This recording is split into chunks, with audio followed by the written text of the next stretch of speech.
Hello and welcome back to Underlab. Undertale has many beloved characters, the most popular of which likely being Sans. He's cool and mysterious, so it's not really a surprise why so many people like him. However, one of the most popular characters alongside Sans has to be Muffet the Spider. Muffet is only a mini-boss that appears briefly while in Hotland, and outside of that, she doesn't really influence the story at all. Regardless, she's an absolute fan favourite, and quite possibly more popular than even some of the main characters. I guess she's the Boba Fett of Undertale. Not only will I attempt to find out who hired her to kill us, but you'll see why the thumbnail says Cannibal Spider. Let's get our fangs stuck in then, and suck out the juicy innards of this theory.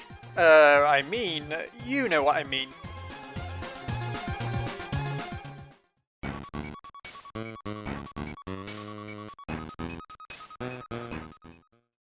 We first meet Muffet when entering a mysterious purple building within Hotland that reminds me of the ruins all the way back at the beginning of the game. She tells us that she's been warned about a human matching our description who apparently delights in tormenting spiders. That's the basis on which she goes on before she attempts to savagely kill us and bake us in a cake. Right, so while we haven't confirmed that Muffet is a cannibal yet, she's definitely a man-eater. Whatever she's responsible for, we already know her conscience isn't clear. Muffet explains that she's been paid to acquire our soul by a mysterious figure who had a nice smile and appeared to transform while in the darkness. Naturally, this is all very cryptic, and I admit I had to pause to think about it. Who the heck exactly wanted us dead? Well, not too surprisingly, there's quite a few monsters who do, though only a few who match Muffet's description. Here's what we have to remember. They can transform, they have what Muffet calls a sweet smile, and for some reason they want our soul. As far as I'm aware, there's no concrete answer to this question, though there's certainly some monsters who are more likely to be the culprit than others. My first guess would be Flowey. Flowey is a sensible pick, as he seems to perfectly fit Muffet's description. We see Flowey transform several times throughout the game. When first talking to him, his face contorts into a demonic smile when mocking us, and a strange head when laughing. At the end of the genocide path, Flowey transforms his face in order to resemble Azrael's, trying to win our pity as he sees the fallen human in us. This is proof he can transform. Then of course, there's the fact he can turn into either a Mega Flowey or Azrael once more with enough souls, though I'm not sure if that really counts. Flowey is almost always smiling, so he definitely matches Muffet's claim that he has a sweet smile. Lastly, there isn't a doubt within my mind that Flowey wants our soul. Everything therefore points to Flowey being responsible, but is he really? One more factor we have to consider is that the monster who hired Muffet had a lot of gold. There's no way of knowing how much money Flowey has, but there's definitely nothing suggesting that he's particularly rich either. Secondly, this completely goes against Flowey's ultimate plan. While he does want our soul, he only wants it under very specific circumstances, namely when he has the other 6 souls within his possession. The reason he can't just take your soul there and then is because Asgore would still have 6 and be able to defeat him in combat. Flowey's plan was always to allow you to reach Asgore so that he could claim as many souls as possible at once, and it ends up paying off pretty well for him by the end of the pacifist route. Therefore, why would Flowey hire Muffet to ruin his own plan? So it's plausible that Flowey hired Muffet as he fits her description. At the same time, he lacks the motive to do so. Who else could be responsible? Could it be Papyrus? Aside from the smile, there's really no reason to think it would be. But what about Sans? Sans is surprisingly more likely than you may think. Firstly, there's no doubting that he has what Muffet might call a sweet smile. His grin is an iconic part of his character. Can he transform, however? Well, Sans is known for having many mysterious powers, such as teleportation and knowledge of time travel. Shape-shifting doesn't seem like something that would be completely out of his scope. Does he have a lot of gold? You may think there's no reason to believe he does, but it's actually quite possible. Remember that he apparently works 2 jobs, and that he runs all sorts of scams all over the underground. He also takes us out twice and buys food for us without hesitation, showing that he has gold to spend. Of course, the problem with suggesting it was Sans is the fact that it's quite unlikely that he wants our soul. Sans befriends us the moment we enter Snowdin, as he made a promise to Toriel to never hurt a human. As far as we know though, that only came into effect after the other 6 humans had been in some way dealt with. For the sake of argument, we could say Sans isn't ruled out of the range of suspects by suggesting that Muffet wasn't specifically referring to taking our soul. She could have simply meant whoever hired her wanted us dead. Maybe Sans figured this was a way of circumventing his promise to Toriel, as it would mean he didn't need to hurt us directly. As for a motive for actually wanting us to perish, perhaps Sans feels it would be for the greater good, or he's prematurely judging us if we've been killing monsters on the way. Of course, such seems unlikely, as if he felt that strongly, surely he would stop us within the Judgment Hall, which he only does on the genocide path. Therefore, while Sans could be implicated, he's not more likely than Flowey, and neither of them add up completely. There's still plenty of monsters who it could be though, so let's keep going. There's very little reason to think it might be Undyne. While she has the smile, she can't transform to my knowledge, and if we're on the true pacifist route, she isn't after our soul by this point. If on the neutral or genocide path, there's a good chance she's dead, which would make it rather difficult for her to hire Muffet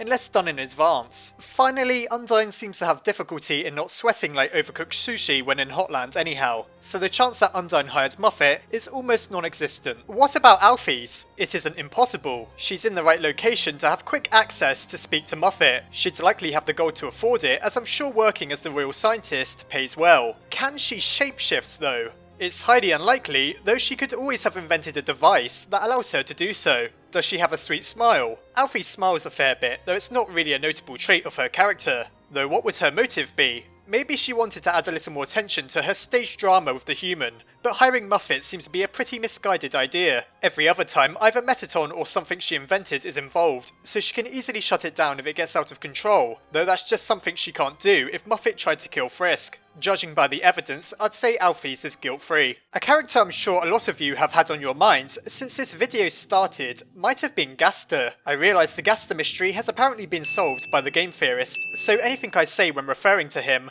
will likely be compared to those videos. On a very brief detour, I'd just like to point out that the theory proposed by the game theorist is far from new, and I've seen it discussed in comments on Reddit and YouTube videos months before their videos came out.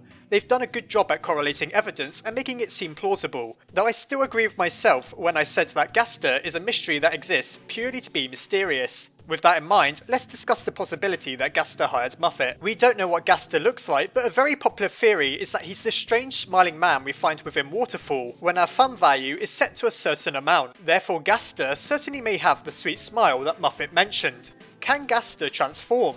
It seems quite likely that he can, having been shattered across time and space. While the details of Gaster's exact state are ambiguous at best, if he can physically manifest in any shape or form, I'm sure he can also shapeshift. As for having a lot of gold, it's quite possible, as he was the former royal scientist. Once again though, the problem would be the motive. Gaster is having difficulty existing, let alone trying to kill a random human travelling through the underground. It's certainly believable that he may try and intervene on the genocide path in whatever way he can, though I can't think of what would motivate him were it on the pacifist route. There is of course the being shattered across time and space, as I mentioned. Gaster doesn't physically exist during the time Frisk explores the underground, and whether he can physically appear to ask things of people is up for debate. While I don't believe it's in the realm of impossibility that Gaster might want the human dead, I'm very dubious that hiring a random spider monster is how he'd go about doing it, and so I'm going to say Gaster is off the hook. Of course, he never really existed to begin with, and it's rude to talk about people who are listening, so I'll just move straight on. Asgore seems like a rather likely suspect. Asgore has wanted you dead since you entered the ruins after all, and is the one who declared war on humanity. He'd certainly have the gold to pay for Muffet as a mercenary of sorts, considering that he's royalty. Of all the characters, I'd say his smile is probably one of the sweetest, as he just resembles a fuzzy pushover. He wants our soul, and he has the money to pay for it. So Asgore's guilty, right? Well, once again, maybe not. Asgore never shapeshifts once during Undertale, and there's absolutely no reason to believe that's a power he might have. What I think rules Asgore out entirely though is how Muffet describes the person who paid her. Why wouldn't she just say that King Asgore is the one who demanded your soul? Obviously she would recognise her own king, so why describe him in such vague terms that implies he's someone else? With the addition of the mention of shapeshifting, which is something we're never told Asgore can do, it seems that the Dreamer family won't be going to court for this one. Well, that covers just about everyone, doesn't it? Who else has a lot of gold, a sweet smile, can transform, and has a personal reason for wanting your soul? Flowey and Gaster have to be the most likely, but there's flaws with both of them.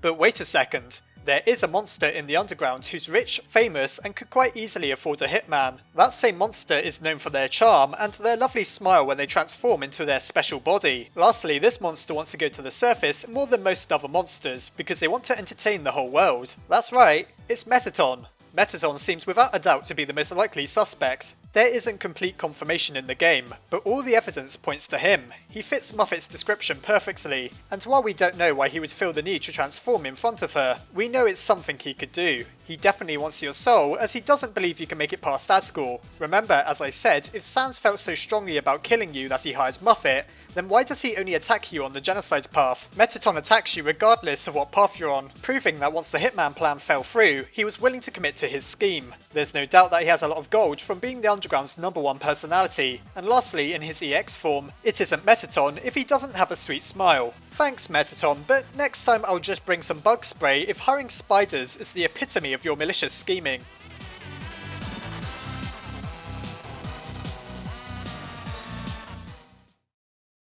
Oh right, so I said I'd explain the cannibal spider part. Obviously Muffet is willing to eat humans, but that doesn't make her a cannibal. She'd have to eat other spiders, which is quite likely something she does. Time for a short little horror story. In the real world, female spiders often eat their male counterparts after mating with them. Muffet might not do that, but she does serve the bodies of entire spiders in her spider cider, at least according to the description. So Muffet isn't that bad really. She's just a cannibal man-eating hitman who runs a scam operation selling overpriced confectionaries, who seems quite eager to eat small children wearing stripy shirts. Yeah, she's pretty much innocent in all this, I'd say.